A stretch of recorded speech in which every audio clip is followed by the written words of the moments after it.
मसीह में मेरे सभी प्रिय भाई बहनों को जय मसीह की।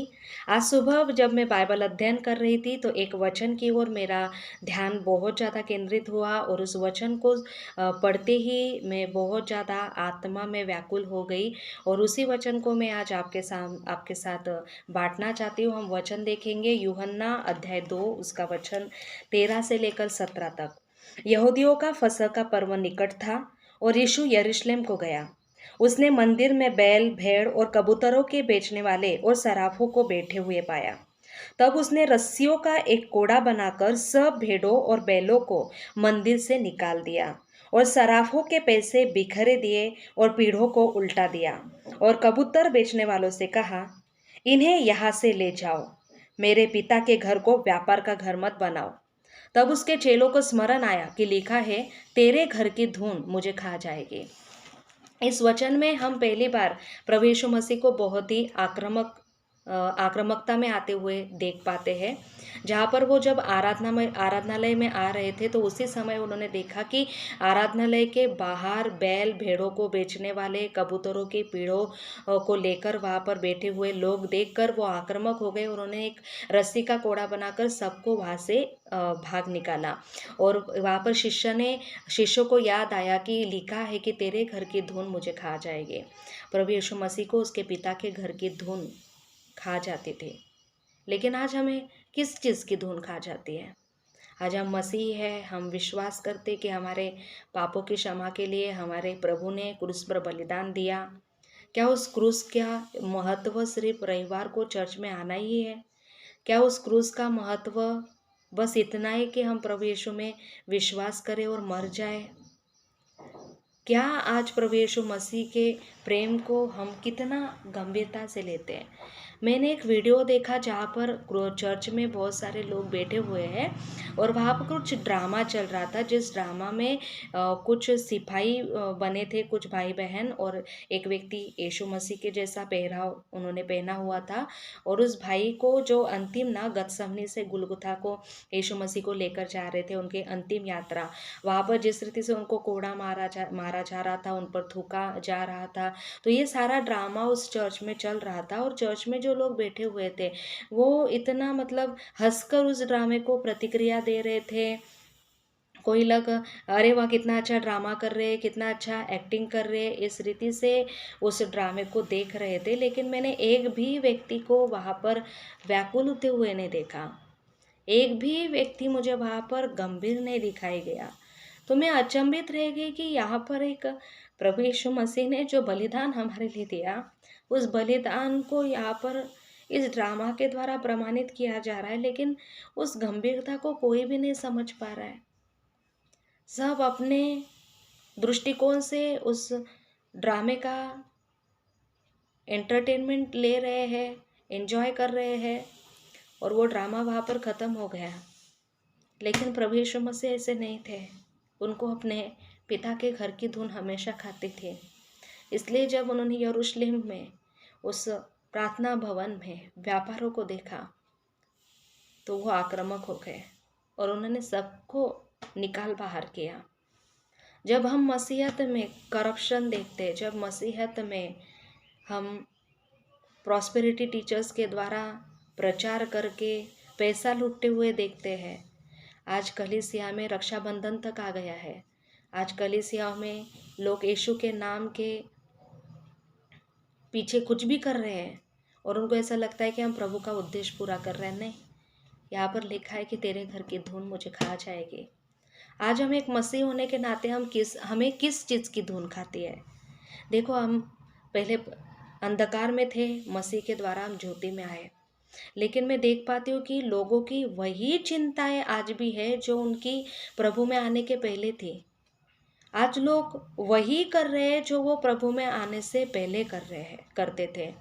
आज लोग वैसा ही जीवन जीते, वैसा ही उनका चाल चलन है, वैसा ही उनका देखना है, वैसा ही उनका बोलना है जैसा उनका प्रभु में आने से पहले था। तो प्रभु में आकर हमें हमारा बदला क्या? क्या बस हमने मूर्तियों की जगह पर यीशु की मूर्त रख दी? क्या हमने बस हारून का बछड़ा ही तैयार किया? इससे बढ़कर कुछ नहीं है मसीहत। मसीहत हारून का बछड़ा नहीं है, मसीहत मूर्तियों का बदलना नहीं है, हमारा ईश्वर बदलना नहीं है, मसीहत परमेश्वर को जानना है।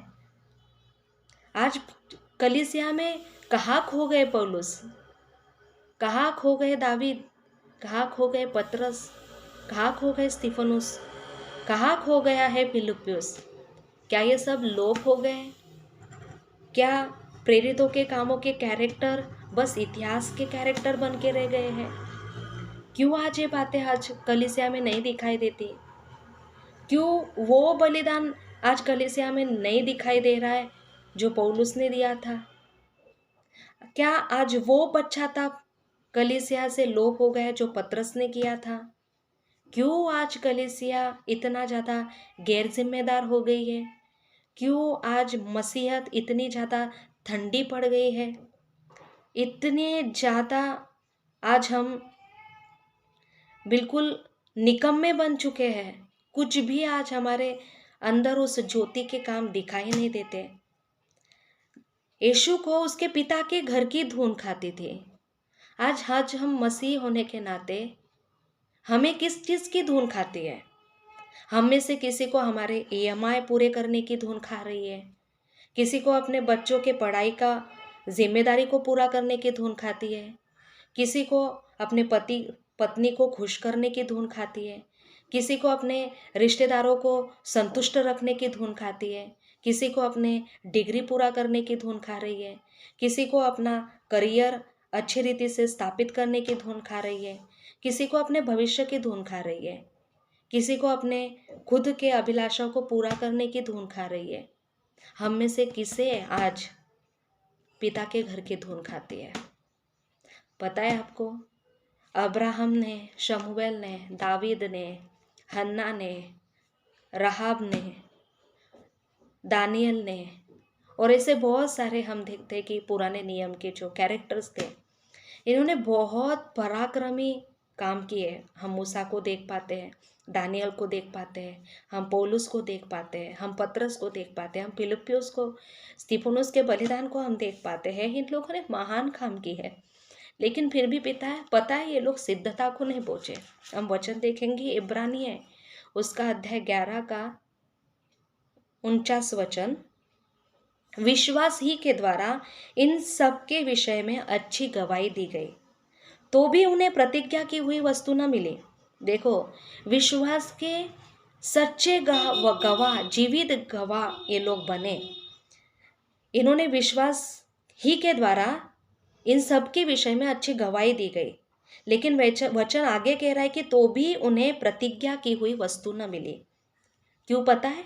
क्योंकि परमेश्वर ने हमारे लिए, बोलो हमारे लिए, क्योंकि परमेश्वर ने हमारे लिए पहले से एक उत्तम बात ठहराई कि वे हमारे बिना सिद्धता को ना पहुँचे। इन लोगों ने बहुत सारे अलौकिक काम किए। जो दानियल ने विश्वास दिखाया, आज क्या पता कोई दिखा पाएगा कि नहीं। मूसा ने जिस रीति से मिस्र से अगुवाई किया इजरायलों का, क्या पता हम में से कोई कर पाएगा कि नहीं। लेकिन फिर भी ये लोग सिद्धता को नहीं पहुंचे, क्योंकि प्रभु आपके और मेरे लिए रुका हुआ है।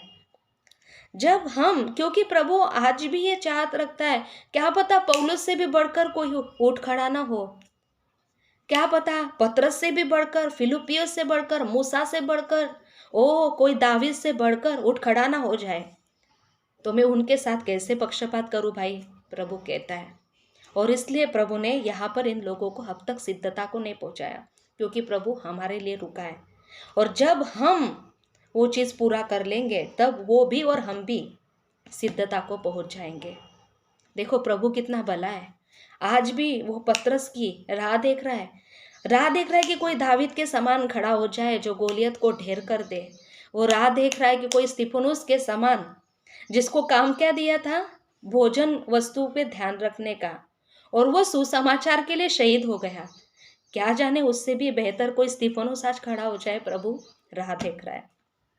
मेरे आपसे विनती है कि इस अंतिम समय में ना हम सच्चाई के वचनों पर ध्यान लगाएं, हम परमेश्वर की पहचान पर ध्यान लगाएं, उसके इच्छा पर ध्यान लगाएं। हो कि ये अंतिम दिनों में जैसे यीशु को उसके पिता के घर की धुन खा गई, हम सभी को भी हमारे पिता के घर की धुन खा जाए। और पौलुस के समान हम भी आत्मा से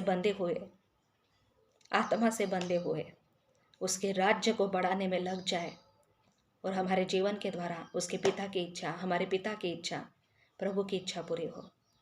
मैं विश्वास करती हूँ ये वचन किसी न किसी भाई या बहन के जीवन को स्पर्श करेगा और ये वचन के द्वारा हो सकता है कि कोई दावीद, कोई पतरस, कोई स्तिफनुस, कोई पौलुस, कोई दानियल खड़ा हो जाए और परमेश्वर के राज्य की बड़ी महिमा हो। इस वचन से प्रभु आप सभी को आशीषित करें। आमीन।